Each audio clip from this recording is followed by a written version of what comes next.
কালেমার দাওয়াত হযরতে মূসা আলাইহিস সালামকে যেদিন আল্লাহ পাক প্রথম ওহী দিলেন, এই দাওয়াত শুধু রাসূল দেন নাই, আল্লাহ পাক বলছেন প্রত্যেক নবী তার জাতিকে এই দাওয়াত দিয়েছেন। কি?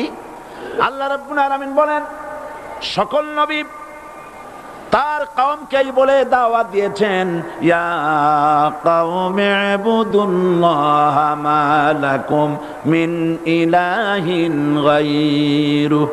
হে সম্প্রদায়, আল্লাহ ছাড়া কোনো ইলাহ নাই, তার ইবাদত করো, তারই দাসত্ব করো, তার গোলামি করো। আল্লাহ পাক মূসা আলাইহিস সালামকে যখন নবুয়াত দিলেন, প্রথম যে ওহী এলো, প্রথম ওহীটাই ছিল ইন্নানি আনাল্লাহ লা ইলাহা ইল্লা আনা ফা'বুদনি ওয়া আকিমিস সালাতা লিযিকরি। নিশ্চয়ই আমি আল্লাহ, আমি ছাড়া কোনো ইলাহ নাই, আইনদাতা নাই, বিধানদাতা নাই, সুতরাং আমার দাসত্ব করো এবং আমার শরণার্থে নামাজকে প্রতিষ্ঠা করো। মূসা আলাইহিস সালামকে আল্লাহ পাক ওহী দিয়ে তাকে পাঠালেন। কোথায় পাঠালেন? আল্লাহ পাক বলেন ইযহাব ইলা ফিরআউনা ইন্নাহু তাগাব। গোটা কওম নাফরমান, আল্লাহর আইন কেউ মানছে না, গোটা কওমের কাছে না পাঠাইয়া আল্লাহ পাক সর্বপ্রথম মূসা আলাইহিস সালামকে দাওয়াত নিয়ে কার কাছে পাঠালেন? ফেরাউনের কাছে। কারণ ফেরাউন হচ্ছে রাষ্ট্রশাসক। ফেরাউন কি? রাষ্ট্রশাসক। নিচের পানি পাহাড়ের উপরে যায় না, উপরের পানি না নিচের থেকে উপরে যায়, উপরের পানি নিচে আসে। সুতরাং দেশ যারা চালায় এই লোকগুলি যদি ভালো হয়, গোটা দেশ ভালো হয়। আর সমস্ত মানুষটা যদি, রাষ্ট্র যিনি পরিচালনা করেন, এই লোকগুলি যদি খারাপ হয়, গোটা দেশ খারাপ হতে বাধ্য। এই জন্য আল্লাহ পাক বলছেন সর্বপ্রথম তুমি ফেরাউনের কাছে যাও এবং এই কালেমার দাওয়াত দাও। হযরতে মূসা আলাইহিস সালাম ফেরাউনের কাছে গেলেন আর দাওয়াত দিলেন, ফেরাউন পড়ে নাও লা ইলাহা ইল্লাল্লাহ। একটি কথা আপনাদের মনে রাখতে হবে, দুনিয়ার কোন ফেরাউন, কোন নমরুদ, কোন সাদ্দাত, কোন হামান কেউ বলে নাই যে আমি আল্লাহ, আমি রাজ্জাক, আমি খালেক, আমি পৃথিবী সৃষ্টি করেছি। কথা কেউ বলেছে? কেউ বলে নাই। কি বলেছে তারা? ফেরাউন বলেছে মা আলিমতু লাকুম মিন ইলাহিন গায়রি, আমি তো জানি না আমি ছাড়া আরো কোনো ইলাহ আছে, এ কথা আমার জানা নাই, সুতরাং আমি হচ্ছি ইলাহ আর তুমি বলছো লা ইলাহা। তার মানে হচ্ছে ওই সময় পয়গম্বরেরা, আল্লাহর নবীর সাহাবীরা তারা জানতেন যে আমরা কিসের দাওয়াত দেই, আর যারা শুনতো তারাও বুঝতো কিসের দাওয়াত শুনতেছি। আজ আমার দেশে একই কালেমার দাওয়াত দেওয়া হয়, কিন্তু মানুষেরা বুঝতে পারে না কি শুনতেছি। ভাষা জানার ব্যাপারে, বোঝার ব্যাপারে হলো আসল বিষয়। এটা বুঝাতে গিয়ে আমি মাঝে মধ্যে একটা দৃষ্টান্ত দেই এভাবে। একজনের একটা রেশনের দোকান ছিল, সেই দোকানে তার একটা ময়না পাখি ছিল। আর ময়না পাখিকে কথা শেখানো যায় সেটা তো আপনারা জানেন। জি, ময়নাকে শিখায়েছে যে লাইন করুন, এক এক করে আসুন। ময়না এই কথা শিখেছে। সকালবেলায় যখন রেশনের দোকানে ভিড় পড়ে গেছে, তখন ওই পাখি খাঁচার মধ্যে বসে বলছে লাইন করুন, এক এক করে আসুন। একদিন খাঁচার দরজা খোলা পেয়ে পাখি উড়ে গিয়ে গাছের ডালে বসেছে। আশেপাশে যত পাখি ছিল তারা চিন্তা করলো এই রকমের পাখি তো কখনো দেখি নেই। ময়না তো দেখতে কাকের মতো না, শালিকের মতো না, দেখতে একটা ভিন্ন রকম। ওরা এসে চতুর্দিক থেকে এই নবান্ত, এই যে নতুন এসেছে, ওরে ঠোকরানো শুরু করেছে চতুর্দিক থেকে। ঠোকরানি খেয়ে ময়না বলতেছে লাইন করুন, এক এক করে আসুন।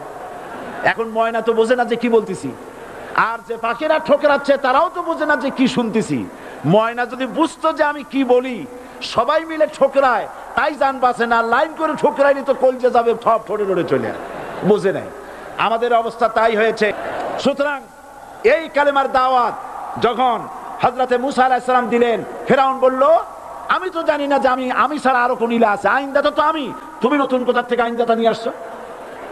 ফেরাউন বলছে দেখো, আমারে বাদ দিয়া যদি অন্য কাউকে ইলাহ বলে তুমি মানো আর সেই শিক্ষা যদি জাতিকে দাও, তাহলে আমি তোমাকে ধরে লাআজআলান্নাকা মিনাল মাসজুনিন, আমি তোমাকে কারারুদ্ধ করব। আমি তোমাকে জেলখানায় ঢুকিয়ে দেব। রাষ্ট্র শক্তি প্রথম বাধা দিল কারা বলেন সবাই? সেই বাধা কি ওখানে শেষ হয়েছে না এখনো আছে? আছে কিনা জোরে বলেন। আমি তোমাকে জেলখানায় ঢুকাবো।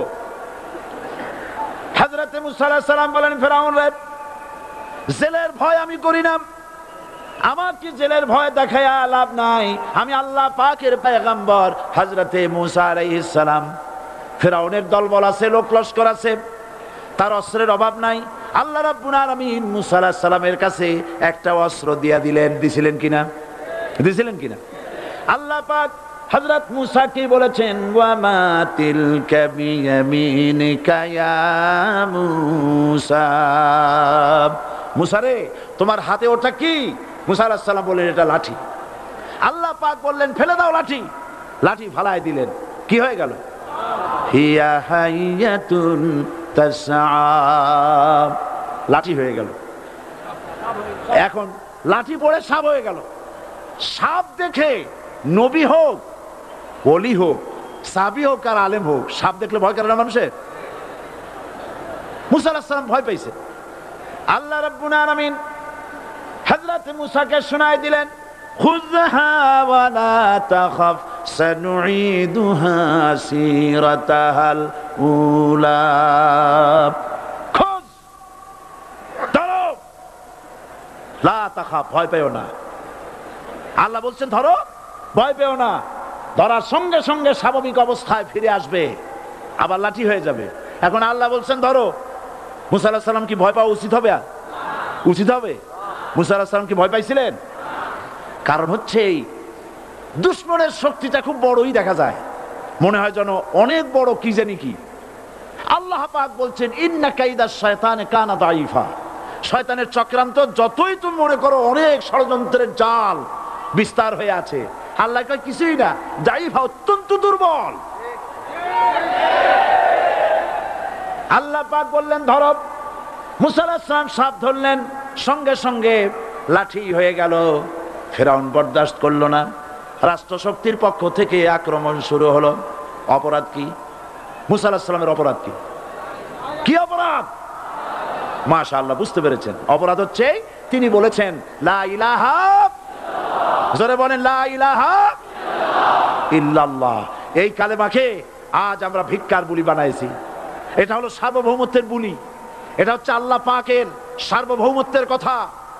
আজ আমরা মানুষের কাছে আমরা শুনি, মানুষেরা ভিক্ষা চায়, লা ইলাহা ইল্লাল্লাহ, এক মুঠ চাউল দেন, লা ইলাহা ইল্লাল্লাহ 10 খান পাই দেন।